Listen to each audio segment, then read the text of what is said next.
આપની આસપાસના સત્ય સમાચાર જાણવા માટે જોતા રહો દીવ મિરર ન્યૂઝ। મહત્વના સમાચાર મળી રહ્યા છે ભાવનગરથી। ભાવનગર સોમનાથ નેશનલ હાઈવે પર મહુવા નજીક વાંગર ગામ નજીક બે મોટરસાયકલ વચ્ચે સર્જાયો અકસ્માત, જેમાં આધેડનું મોત નીપજ્યું।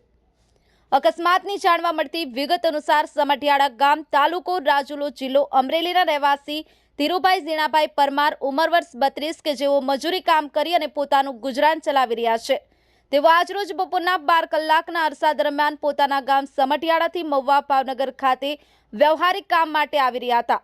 તે દરમિયાન સામે તરફથી આવી રહેલ ટુ વ્હીલર સાથે ધડાકાભેર અથડાતા ધીરુભાઈને ગંભીર ઇજાઓ થતા તેમનું ઘટના સ્થળે જ મોત નીપજ્યું હતું। બનાવને લઈ ઘટના સ્થળે લોકોના ટોળે એકઠા થઈ ગયા હતા અને મૃતકને પીએમ માટે મહુવાની સરકારી હોસ્પિટલ ખાતે ખસેડવામાં આવ્યા હતા। અકસ્માત સદર બે મહુવા ગ્રામ્ય પોલીસે કેસ કાગળ કરી આગળની કાર્યવાહી હાથ ધરી હતી। Rahul Chavda, the mirror news, Mahuva. નમસ્કાર મિત્રો, હું ફિરોઝ ઈરાની આજે તમને એક નવી વાત કરવા આવ્યો છું।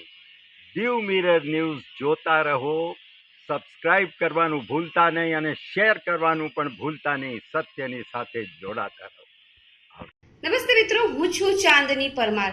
આપની મનપસંદ ચેનલ એટલે કે દીવ મિરર ન્યૂઝ ચેનલને લાઈક કરો, શેર કરો અને ફોલો કરો, અને હા, તેમાં દરરોજ તાજા સમાચાર જોવાનું ભૂલશો નહીં। દીવ મિરર ન્યૂઝ દરરોજ લાઈવ અપડેટ, ગુજરાત રાજ્ય, દેશ દુનિયાના તમામ બ્રેકિંગ સમાચારો નિહાળો દીવ મિરર ન્યૂઝ ચેનલ પર।